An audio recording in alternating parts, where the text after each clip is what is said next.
لأنه نحن في زمن تضليل إعلامي وسياسي ضخم جدا، أنا مضطر أنه شوي أوقف عند هذا الموضوع.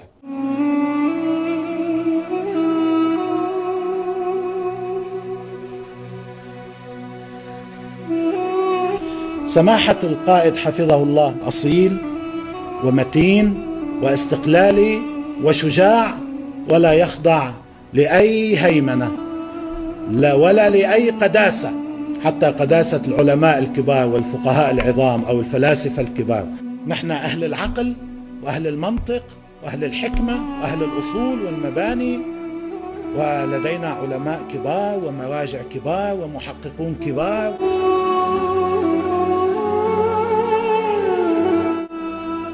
لا تمر عليهم هذه الأعمال الصبيانية والولدنات.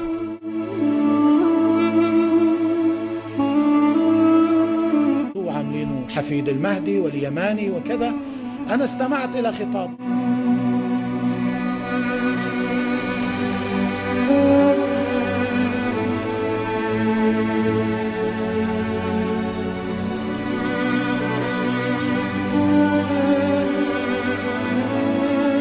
والخطاب تبعه من أوله لآخره يعني شاب والسنة سنتين بيقدر يعمل هذا الخطاب. ما في شيء مميز، ما في فكرة جديدة، ما في شيء أي إضاءة. هم ليس لديهم حتى مستوى علمي.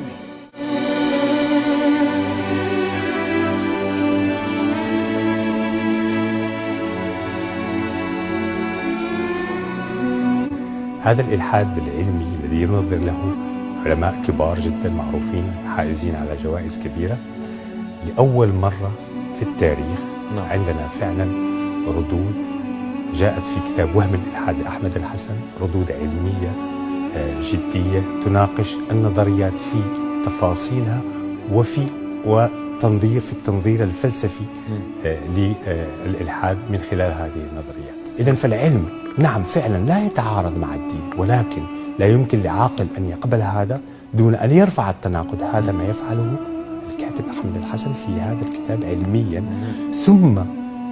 ثم يوافق بين الدين والعلم، بل ويثبت وجود الإله من نفس النظريات. الكاتب أحمد الحسن بينه بالأدلة ومن وسط النظريات أن هذا الأثر هو مقنن وذكي وهدف لمؤثر بالضرورة هادف. يعني مقاربة هكذا موضوع خطير، ومن يقارب هكذا موضوع كأنه يسير في حقل من الألغام. ألا تعتقد أن هذا الكتاب أتى بخطوة جريئة جدا في مقاربة هكذا موضوع؟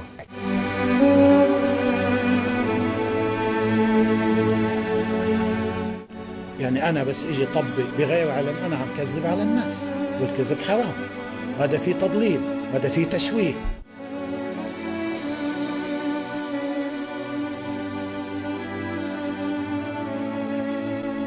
يعني الآن تجد على صفحات لهم مواقع بالإنترنت وعندهم مشروعات وبيوزعوا، وما بعرف إذا عندهم فضائيات كمان. بيطلع واحد بيقول لك إنه أنا النائب الخاص للإمام مهدي عليه السلام. طبعا هذا يجب أن يكذب، يجب أن يكذب، مش إنه والله نسكت عنه، لا أنت كذاب، لأنه هاي وصية الإمام عليه السلام مع انتهاء الغيبة الصغرى وبداية الغيبة الكبرى.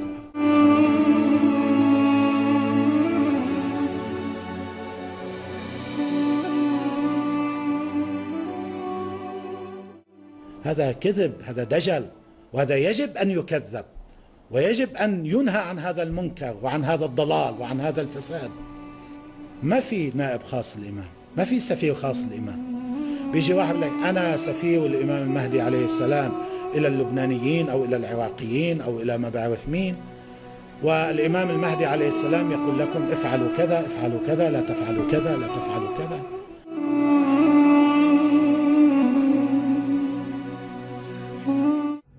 وقد ورد هذا التوصيف ل3 شخصيات قبيل الظهور المقدس، منها النفس الزكية التي تقتل في النجف في 70 من الصالحين، ومنها النفس الزكية التي تقتل في المدينة المنورة.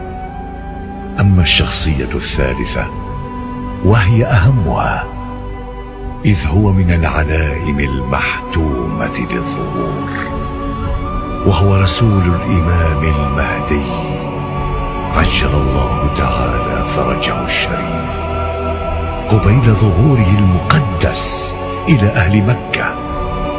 فعن الإمام الباقر عليه السلام يقول القائل لأصحابه: يا قوم، إن أهل مكة لا يريدونني، لكني مرسل إليهم لأحتج عليهم بما ينبغي لمثلي أن يحتج عليهم.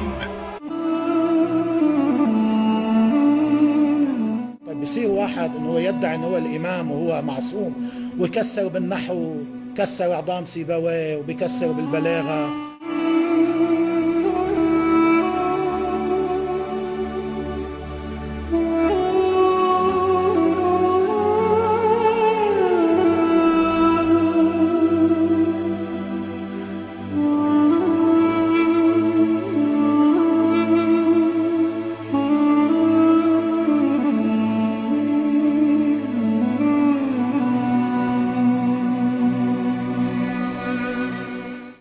من يؤمن بالإسلام ويؤمن بنبي الإسلام محمد صلى الله عليه وآله وسلم على ضوء هذا العدد الكبير والهائل من الروايات الموجودة في كتب السنة والشيعة وكتب المسلمين، يجب أن يؤمن بهذه النتيجة.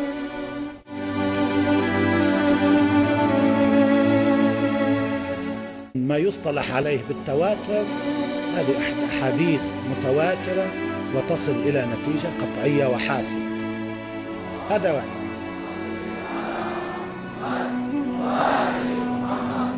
وهناك رأي آخر يقول لا،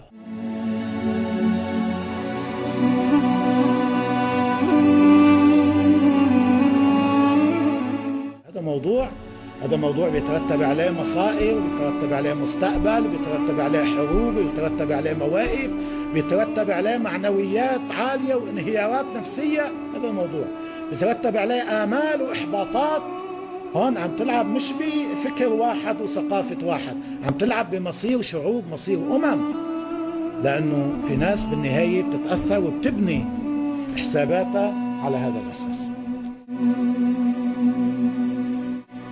وهذا كافي إنه واحد شو لازم يروح يدقق. وإنا قد ظلمنا واضطهدنا وقهرنا وابتز منا حقنا منذ قبض نبينا إلى يومنا هذا، فنحن نستنصركم فانصرونا، انصرونا.